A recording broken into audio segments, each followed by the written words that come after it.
diamond, after a right-hand opponent opens a heart, 2 diamonds isn't necessarily out of line non-vol. Seems innocent enough, doesn't it? Can you tell how this hand is going to play for them in 2 diamonds doubled? If you defend carefully, it's probably going for 1100. If you drop a trick on defense, it's still going for 800. Which is better than any game you would bid, right?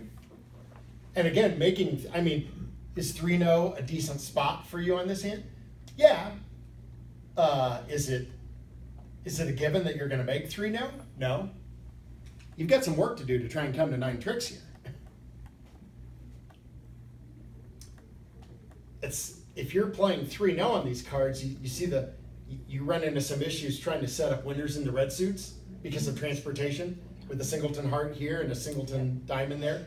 Now it could be that you make 3-no because the opponents end up on lead, and they might be forced to give you a trick and help you with your play of the hand.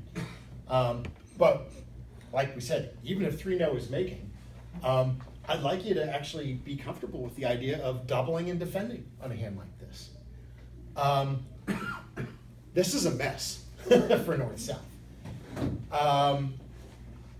They're probably not going to score their king of hearts, right? Now, you might lead your singleton heart if you end up on lead against 2 diamonds doubled. You might lead that. You're leading it because it's partner suit. When you have trump length, you actually shouldn't want ruffs. You should actually want your trumps naturally. And in fact, as soon as partner gets the lead, they should help out by leading trump. Now, they can only do it one time. But the way that we would want the defense to go in a hand like this would be for you to lead a heart because that's partner suit, have partner win the ace of hearts, and then rather than immediately giving you a heart ruff, we'd actually want partner to switch to a diamond through the ace queen. Which if they don't play the ace, you will win the trump, and then you've got to figure out what you want to do next. But hopefully, you try and preserve your king jack 10 at least over their ace queen. Once the queen is out, once you have covered that queen with your king, then you can start leading trump from your side. And we didn't show the dummy, but obviously there's not much left for the dummy, right? Dummy clearly only has a couple little diamonds, and dummy has the queen of hearts because that doesn't appear here in this layout. But dummy is very weak, and they're in a 5-2 fit. This is going to get ugly because you've got all your trump tricks. You're going to cash a few clubs. That's part of the reason we want to get trumps drawn too, right? Is if dummy has a couple little clubs, we don't want them to be able to ruff one of their losers. When you have a clear balance of the power, as you do here, you have most of the high cards. Usually the only way they can come to tricks is via ruff. And so that's why it's desirable to take away their trumps. But ultimately, we could probably cash our top 3 clubs, our ace and king of spades, ace of hearts, some diamonds. They just don't have many tricks. 2 diamonds doubled, they're going to be lucky to come away with 3 winners here. That's down 5. Even if they're not vulnerable, that's 1100. This won't necessarily come up a ton. Yeah. But I do think it's important to be able to punish the opponents for questionable overcomes. If they had kept their mouths shut, you probably would have, quite likely would have found your way to 3-no. Maybe you would have made it, maybe you wouldn't. But by getting into your auction, they gave you an opportunity here. But you've got to have this tool, again, and that reopening double, it's not a convention. It's just a natural takeout style double. But you need to do it. You need to be able to do it and have. And the reason, again, the reason we're having to do it this way is because the negative double exists, right? Because responder doesn't have an immediate penalty double. And so this is one of the things we talked about on Saturday too, is that almost any penalty of a low-level contract occurs via conversion. It's not the doubler who has the hand that wants to double. It's the partner of the doubler who wants to penalize and chooses to leave the double in. And so this is one of those cases. It's the same thing with a weak two.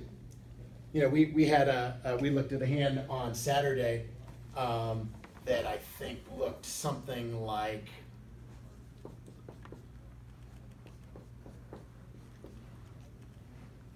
oh, I don't remember. This isn't the exact hand, but it's close.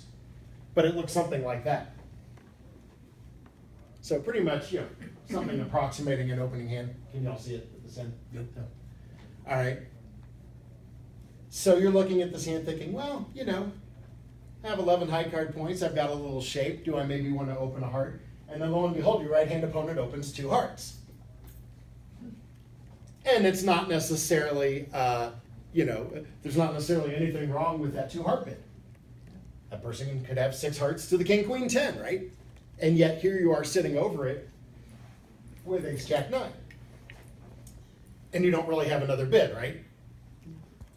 Because you're certainly not strong enough to be bidding 2 no trump over 2 hearts.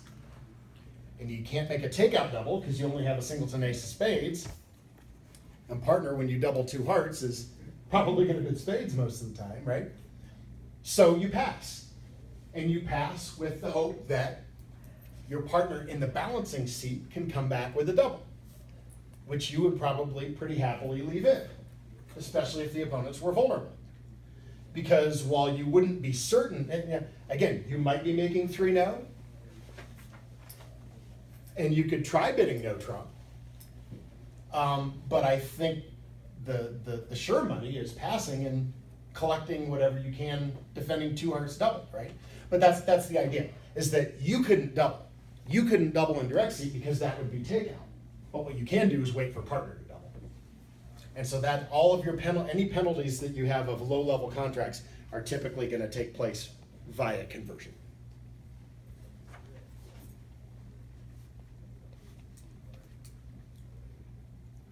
Anybody have any questions on any of the reopening stuff?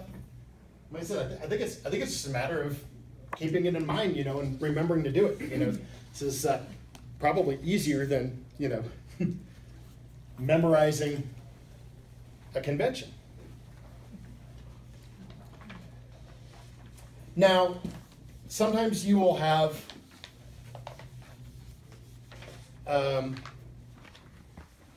let's just look at a couple more examples while we have a few minutes. Some of these hands, like, you really don't expect them to turn into a penalty, but you still want to make your reopening double because it's the best description of your hand. So what if I give you something like this? I have a pretty nice 15 count, the dreaded 4x1. The hand that when you open, and since we're 4-4 in the minors, we're going to open a diamond, right? And you're already hopefully thinking to yourself, okay, what am I going to do when partner bids the inevitable spade, right?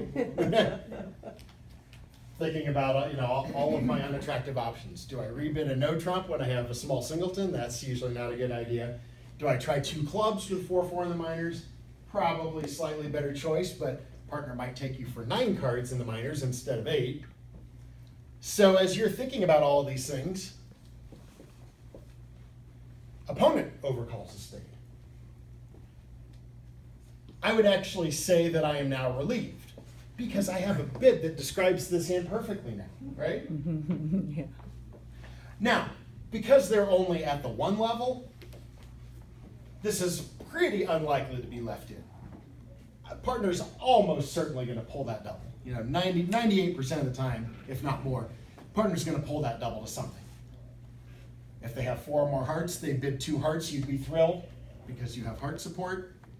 If they bid clubs or diamonds, you're fine with that. You're 4-4-4 in all of those suits. It could be that your partner has a little something, and that little something includes a spade honor or 2. But maybe they're not that excited about defending 1 spade doubled. And in that situation, it's okay to pull the double to no trump.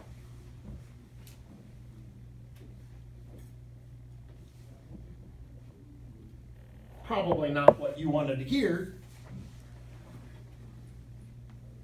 And you might be asking yourself, well, if partner had a spade stopper and 7 points, maybe they would have bid 1-no the first time.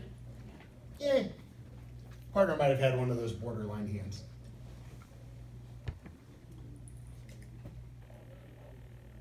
So that is possible.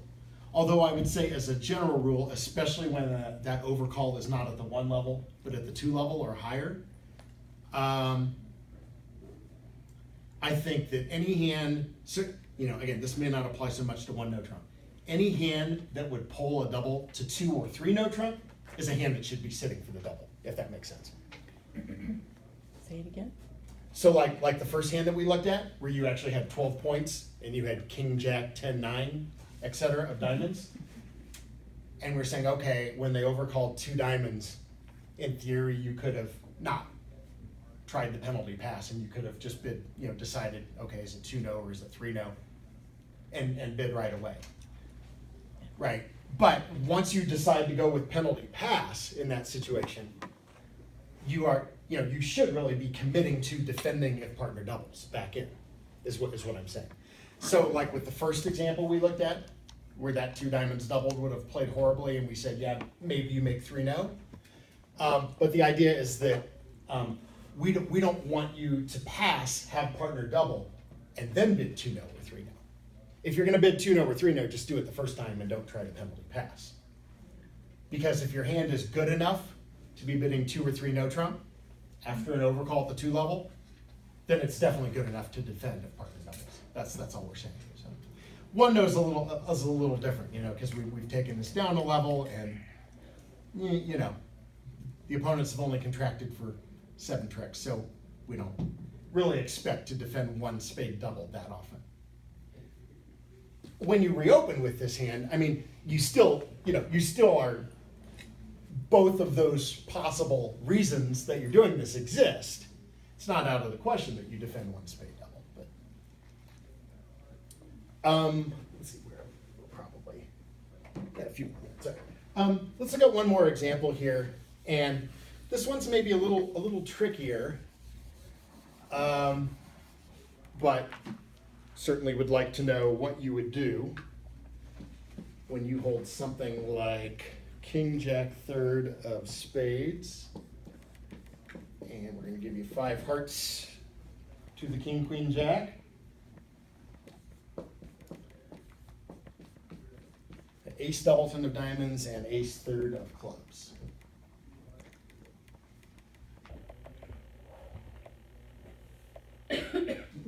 Pretty nice 18-point hand, balanced. You've got a plan for this hand, right? You open a heart, and you figure if partner responds a spade, you can jump to 2-no trump next, right? Right. Of course, if partner raises your hearts, then you're probably just bidding a game in hearts. Partner makes a 2/1, then you're really excited. You might have a slam somewhere. All right, well, now we get a different twist here.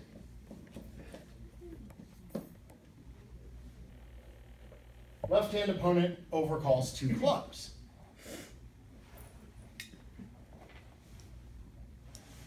Well, what do you want to do? This is a little more problematic, isn't it? Scary.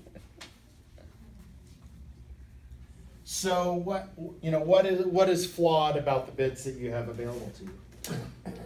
Your hearts are nice, but you only have 5, right? So you should not be rebidding a 5-card heart suit here, even though it's a pretty decent suit. So I hope you rule out 2 hearts. Yeah. Now, in theory, most strong hands, 17, 18 plus, could at least start with a double. The thing is, if you reopen with a double here, because it's not quite the right shape, right? Mm-hmm. If the overcall had been diamonds, I think you would feel much better about your reopening double, wouldn't you? Because your diamonds are shorter and you have 3 clubs, if partner were to bid those. But they've overcalled clubs, not diamonds. So if you reopen with a double, partner might say 2 diamonds. Mm-hmm. Well, what are you going to do with that? Are you going to leave partner in 2 diamonds? and hope she has 5 of them? Are you gonna correct it to 2 no trump? Your hand, I mean, we said that your hand was strong enough that you would have jumped rebid 2 no if the opponents hadn't gotten in. I would probably bid 2 no trump here. Just feel like your hand's too good to do. I mean, you may not be, because partner didn't bid, and you may be catching partner with a pretty weak hand. That may not look like the most attractive thing in the world. But the fact of the matter is, if you double and partner bids 2 diamonds, you're probably stuck correcting to 2 no anyhow, right? Mm-hmm. Now, I suppose the case that we would make for double here is that partner might preference back to hearts. That would be the best case scenario. That way we would know that partner had 2 or 3 hearts in a weak hand, right? We don't really, if we do, and the other thing too, remember that the key here, you know, that the reason that we reopened with a double on a lot of these hands is if we're thinking, okay, we want to protect partner's penalty pass. Like, what if partner over there, has a stack of clubs? But because you have 3 clubs, does that not lessen the likelihood that partner has a penalty pass? I mean, the overcaller has at least 5 clubs and maybe more, and you have 3. You know, I can't speak for everybody else's overcalls, but I can tell you that when I'm overcalling a minor at the 2 level like this, without the ace, I usually have 6 of them, and if I don't, I probably have king, queen, jack, 10. At the very least, maybe king, queen, 10, 9, and a pretty good hand. Well, if that's the case, partner can't really have much in the way of a penalty pass, right? So, with a hand like this, I think it's a little less clear what you should do, but it seems like most roads are likely to lead you to 2 no. So you might just bid 2 no, and that way partner will know you have 18 or 19 balanced with a club stopper. It may not be the world's greatest contract, but if partner ends up being totally broke, but... Couldn't you have fewer than 18 and do that? If my hand, because I have technically the wrong shape for reopening double, if my hand is really much weaker than this, I would probably just pass. Yeah. Now, the other thing to remember too is that if your hand is a king or a queen lighter, you probably opened 1 no, didn't you? You probably didn't open 1 heart. Right. So that, keep that in mind. You shouldn't have balanced 15 to 17 unless you would never do that with a 5-card major. But I think you will probably save yourself rebid problems if you open 1 no with that hand. If your partner wants to transfer at that point, you can't really, because you bid hearts. Let's say he wants spades, you would just bid it outright. Let's say he has 5 spades, he knows you have a balanced hand. So if partner knew, if you came back 2 no, and I do think you are definitely showing, like I said, 18, 19 in that situation. If partner has enough over there that they are now interested in game and they just didn't have a call over 2 clubs, I think 3 spades would be natural, 5 or more spades. Again, that's not, when you have 18 and the overcaller has enough to say something, you're not likely to catch partner with the game going hand that often. Keep in mind, your partner might have tried a negative double. Even if they weren't strong enough to freely bid 2 spades there, they might have tried a negative double with that hand just to see. It's imperfect. Look, some of these overcalls, just like overcalls and preamps, and some of these things that your opponents are going to do are going to give you real problems. I don't love pass with this hand, but on the other hand, you might pick up a little plus just quietly passing out 2 clubs here. That's a possibility too. It seems a bit on the cowardly side. But you also have to figure that this person who overcalled 2 clubs is probably going to catch a really weak dummy too, and they might not have the best go of it trying to declare the hand. So these are definitely tougher decisions, and that's why I always like to frame those situations as, I like to distinguish those situations where, where I think there's a clear-cut right bid, and that anything else would be ill-advised, and contrast it with situations like this. I'd like to give you the hands where you have a problem. I have a problem with these hands too. If I choose to no here, or if I choose double, or if I choose pass and take my chances there, I don't feel any more confident about that decision than any of you do.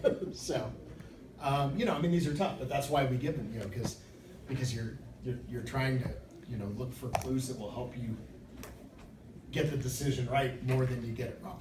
So, yeah, Florence. I was just thinking, during this whole discussion and prior ones, you've talked about, well, if you're going for match points or if you're not going, and so on the next class, could you distinguish, I don't know what you're talking about when you say, well, I would bid this if we were going for match points, but I wouldn't if I did something else. Whenever, and I do talk about that a lot, whenever Yeah. I talk about different game formats. So Yeah. the way that the scoring and the format is, so when you're playing match points, as all these folks out here are about to do, you've got these boards moving around the room that are getting played several times, right? And so you are scored based on how you compare with everybody else. When the boards are getting played several times and you get, you may or may not get protection from the field on these hands, but you're not going to have a lot of hands where the results are real flat, right? Some will. Sometimes you look at one, it's like, okay, everybody's in 4 spades making 5. There was no reason for either opponent to bid. Every north-south is getting to 4 spades. They always have 11 tricks, no matter how badly they play the hand, kind of thing. So you get some flat results like that, but what you see a lot more of are results that vary. And so when you get a lot more variability in the results, and the match points you win are based on, where you land on that spectrum compared to everybody else, that's when it pays to do maybe some speculative things like balancing light or overcalling light. When we're talking about team play, and your strategy in team play would much more resemble just rubber bridge at home kind of thing, right? But even in team play, you're not being compared to a whole room. There's a whole room full of teams playing, but these are all head-to-head matches, right? So every board you play is only being played 2 places, at your table and your teammate's table. And, I don't know that everybody here has played Swiss or Knockouts, have played that format. I know some of you have, as recently as the 299er sectional. I don't know, who was on the team? It was not a night was here, Nina and... Me and Joanne and Nancy. The far So- Nancy. That Nancy. So the hand's only being played at 2 tables, right? So your mission is a lot more clear cut. You're trying to beat the result at the other table, or worst case scenario, push it, right? You stretch at your table to bid a game. Okay, so you bid a pushy 4 spades and it makes. Well, if they got to the game at the other table, then that's a push result, right? The same result, and you didn't get hurt, but you would have gotten hurt if you didn't bid that game. So the idea here is it impacts your strategy because of the scoring and the format. So, but you would probably have to be playing some more pairs and some more teams to start getting a good grasp of why you're doing the things you do. So that's why Joanne had asked me, and I set out the team strategy. Just kind of a quick top 10. Not comprehensive, but general strategy, just because team play is different. So, and because of the way team scoring is done, so like what you don't want to happen in a team game is, let's say the opponents are about to play 2 hearts, and you're in that habit of balance, and you're like, ooh, I don't want to let them play 2 hearts, and so you make a speculative balance, right? And let's say partner bids 3 clubs, and the hand just plays terrible. Partner goes down 3 vulnerable. They don't even double. Well, now you've created a bad result in a team match, right? you've created where if you would just let 2 hearts go, and maybe you would have pushed it, or maybe you lose 1 imp or something like that, all of a sudden you turn this into like a 6 or 7 imp loser, which gets to be a bigger swing in your match. If that happens at match points, like, who cares? It's 1 board. I played 1 heart doubled. This was on Tuesday. My opponents are still taking tricks. Okay? I mean, it was a terrible spot. But, you know, what Kent Woolsey likes to say in his match points book, he said, it doesn't matter. You know, I mean, it didn't matter whether I went minus 500 or minus 800 or minus 1100. A 0 is a 0. Kent Woolsey likes to say, so what? So your 0 is rounder? You know, it's just one board, right? You know, and you're not in a long match when you're playing match points. Every board is independent. And so that's why it's important. I compare playing match points to being a closer in baseball. If the closer comes in and blows the lead and gives up a game-winning home run to the other team, the next time they send you out there, whether it's the next night or a couple days later or whatever, you can't worry about the game you blew, you know, last Tuesday. That's ancient history. This is a new game with a new possible outcome, and you got to get out there and close the game. Same thing in match points. You know, you can't let a bad result on 1 board distract you because you're playing 26, 27 boards.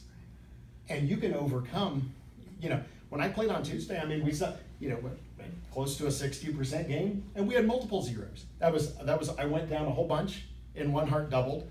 I doubled 1 game and 1 part score that made. Those were all terrible results. We still had a good game.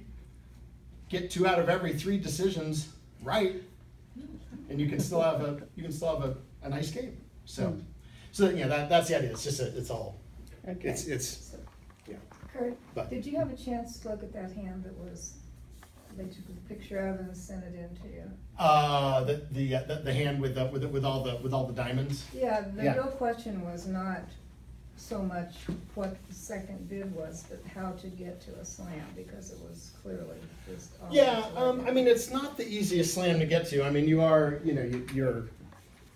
catching partner with with the perfect hand for you. I'm trying to remember. Let's see. I think Here it is if you want to look at it. it was a little hard to see, but it looked to me like, was the hand something like that? Here, wait. Close.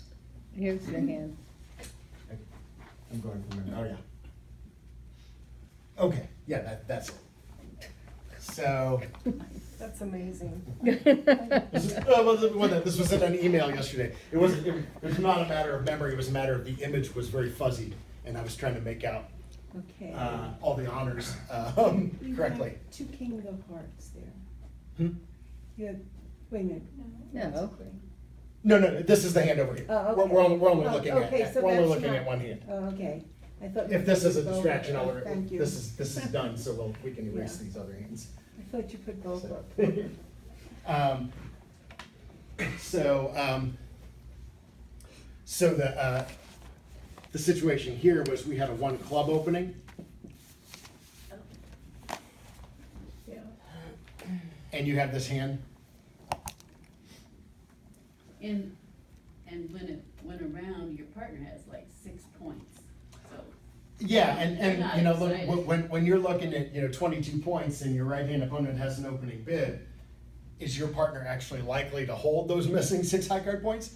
Probably not. Your partner's more likely to hold about 3 of those 6 points, you know, if the points are distributing as we would expect. So the question was, well, you know, how do we want to bid this hand? So, and it's, you know, and it's not trivial. On the other hand, you do need very little from partner. We need almost virtually nothing from partner to make a game, and you don't need a whole lot from partner to make a slam. So way too good for an overcall. So the one thing I can tell you for sure is that we got to start with double. Right. All good hands go through double. All really strong hands like this, when the opponent's open, are going to start with the double. Your next action is going to depend on what partner has to say. And in this case, probably the only bid that might give us a little bit of trouble is actually if partner bids a heart.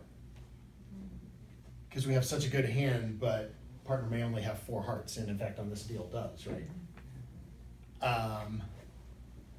Now, rather conveniently, partner's probably gonna bid a diamond here, right? Partner has 5 diamonds to the jack, is that right? Right. So you have this huge diamond fin. And so the question is, well, what comes next? And I said, well, what should come next here probably is a Q bid.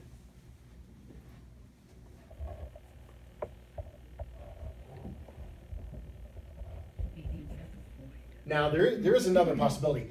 If partner's bidding a diamond, they either don't have a 4-card major, or their diamonds are longer. That's what I said, even with this hand, we might make a case. So on this hand, partner has queen 4th of hearts and 5 diamonds to the jack, I think. So that's kind of tough, because I don't necessarily know that I would respond to diamond. I might bypass the diamond and bid my 4-card major. So, but you could Q bid there. Now, if partner's actually bidding a diamond, after you have inserted your eyeballs back into your skull, because you can't believe partner's actually bidding your ace, king, queen, 6th suit, right? So you could Q bid. That would certainly be forcing. And somebody had asked about the Q, how do we know that this hand has diamonds? And the answer to that is that anytime we Q bid, when the opponents have bid a suit, so that we have that kind of Q bid, when we are Q bidding the opponent's suit, this is not like Q bidding an ace or something like that in an uncontested auction. But anytime the opponents have bid a suit and we Q bid that suit, we do imply support for what partner has bid. So if you bid 2 clubs, you're telling partner, it may be somewhat ambiguous and like, okay, we don't necessarily know where we're going, but we know we can play in diamonds. That's the one thing that you're conveying. Now here, you might actually try something like that. Harken back to a couple of weeks ago, a little different application. Do we know what this is? I think it has to be a splinter, right? I mean, the double already suggests club shortness to start with, and so and so we're saying, okay, well, why would we go flying past 3 no trump and not even see if partner has a club stopper? Well, the answer is you have a void, so you're not that interested in no trump in the first place. But partner's bid a diamond. I hope you're giving some thought to slam, even if you don't actually get there. So, from that point, what would happen next?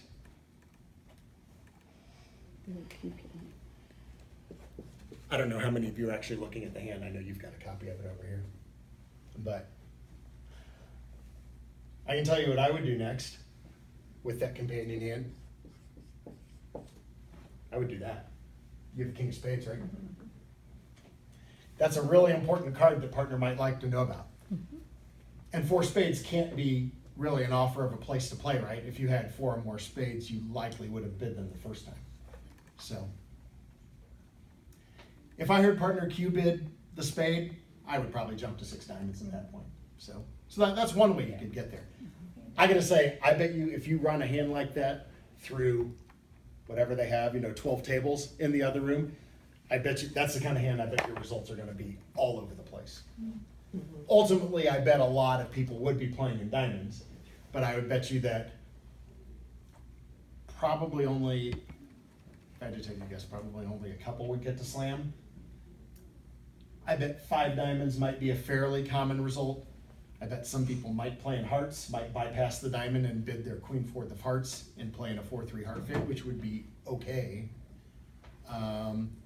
And then some people would miss game. Some people would end up in a diamond part score, have some kind of accident where they didn't bid the hand strongly enough. So that's what I'm talking about. Was that about match points, how much variability you can see? And so ultimately, like when I look at a hand, in some ways it reminds me a little bit of the hand that Tom sent me last week, where it was like we had the no trump opening and the companion hand that had 7 spades to the ace king, and it was a hand that always made 6 spades. So sometimes you have to look at these things as, okay, where would we like to be in our dream world, and where can we realistically end up in practice, and, you know, a lot of times on hands like these, if you don't bid the slam as much as you wanna bid the slam, at least as far as results are concerned in a field where the hand's being played at several tables, you're probably not gonna get hurt very often missing the slam, because while it may seem obvious when you're looking at all four hands, it's like, oh yeah, this is the easiest slam ever, we should be there. But when we talk about actually bidding it, and actually bidding it when the opponents have opened the bidding first, it's not that easy of a proposition, so. Karen, you do? Well, I was trying Oh. to, I'd have played it with this, you know, by not doubling, she was the declarer, which was, So did she Don't- overcall a diamond?